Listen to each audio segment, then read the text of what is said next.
It seems like you've been on this incredible journey for the last 7 or 8 years, and it seems like that's been painful in a lot of ways. Do you think that growth is always painful? Do you think that's part of the process?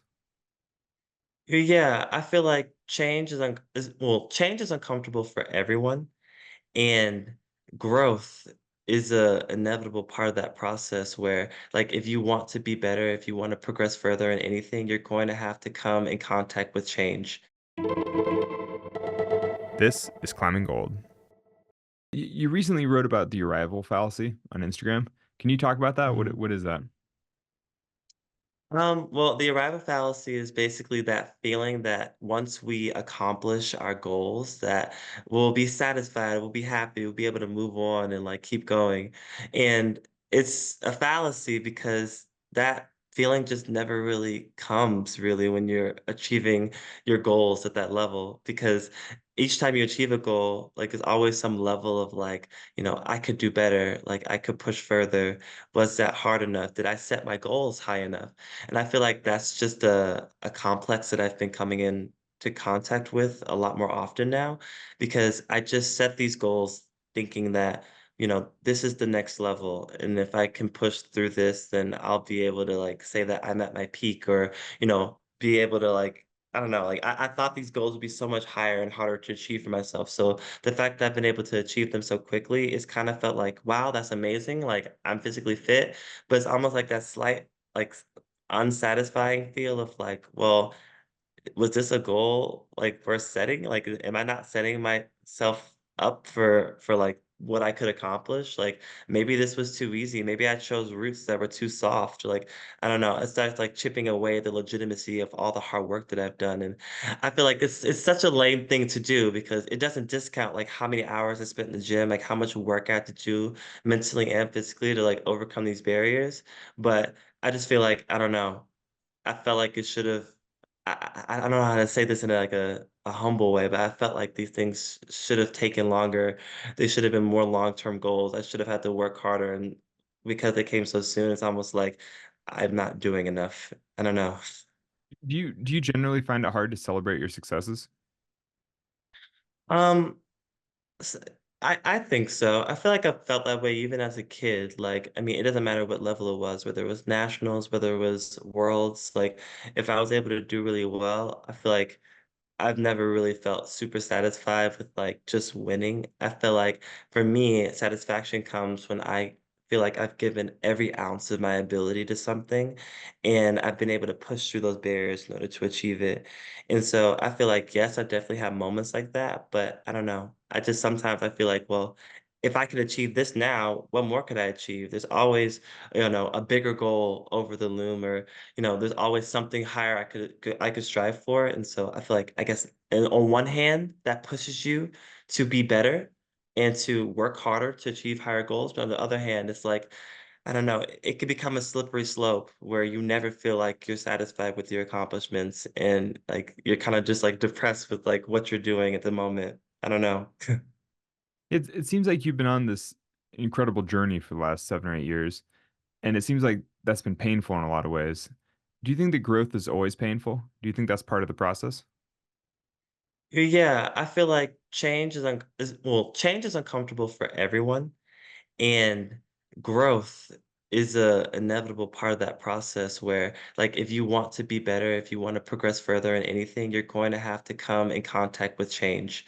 And at each step, sometimes that's a tangible physical change in front of you, like, moving something around or like physically working hard for something. Sometimes that change is mental, where it's like, uh, coming in contact with some of the demons in your life or the things that make you uncomfortable that you have to work through that are keeping you from going to that next level.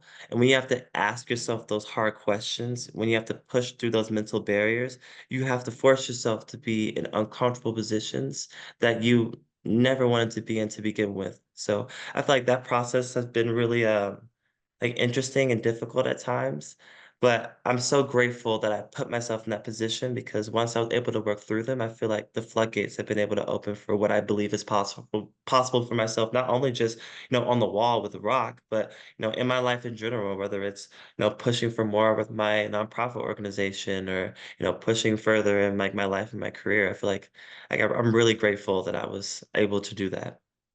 Yeah, well, how do you find the personal motivation? I mean, when you talk about change is always hard for all of us, and growth is challenging, can be painful. It's like, where do you draw the motivation to keep pushing yourself, to keep basically to keep changing?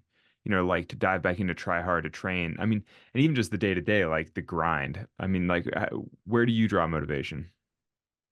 I think the motivation for me is like strictly internal. Like I don't know where it comes from, but as a kid, I've always just loved the feeling of pushing myself beyond where I thought was possible. Like, if I'm in the gym, like I don't feel satisfied with my training unless I feel exhausted. Like I've really done the work and I'm like deserve to rest. Or in competitions, like I feel like I'm not satisfied until I feel like I've achieved the goals that I've set out for.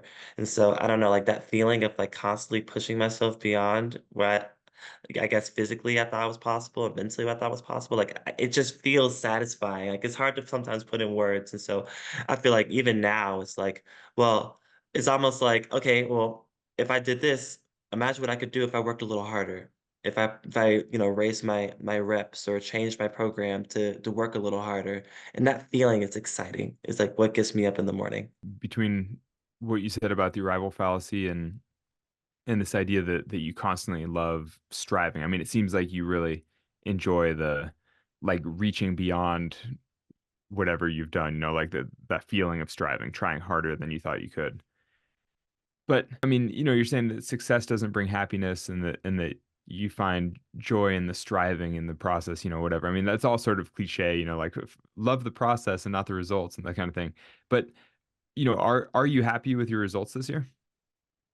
I mean, yeah, I mean, to say that I'm not proud of myself would be, disingenuous. Like, I feel like I'm more so like impressed with like, I guess how I was able to deal with the process because I mean, these are things where, I mean, a year or two ago, when I would have to ask myself these questions, like I didn't even deal with them. 'Cause I just figured, my climbing career, the hardest parts of my climbing career in terms of climbing and grades was beyond me, like in the past, and like I was moving on to something different. So I just feel like, I don't know, I was able to just like I don't know how to say this in a way that's like not cliche, but I feel like I was able like to go to therapy, like talk to the people closest to me and really like regroup myself in a way mentally where I feel like so free in my process. Like I'm not worried about what the world thinks of me or, what my coaches think of me or what, 8A thinks of me or something crazy, It's all about like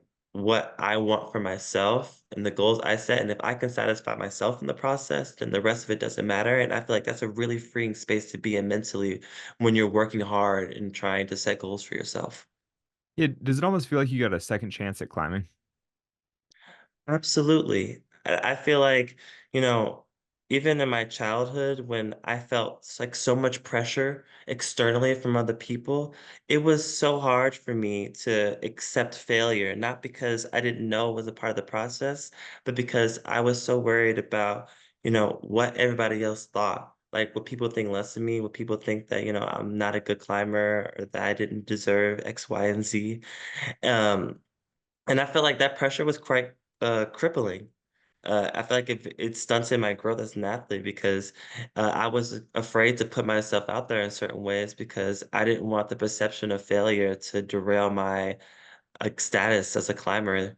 Like, I feel like I already stood out, and there's already so many eyes looking at me that if I was failing, then, like, I was legitimizing people's doubts about me almost.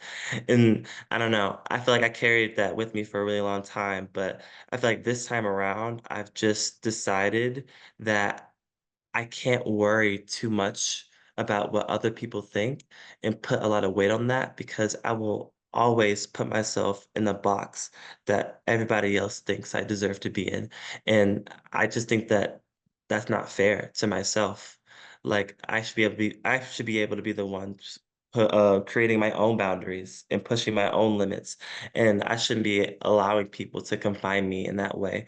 And I feel like once I was able to believe that piece of it and let all that other stuff go, like, I don't know, the sky feels like the limit for me right now.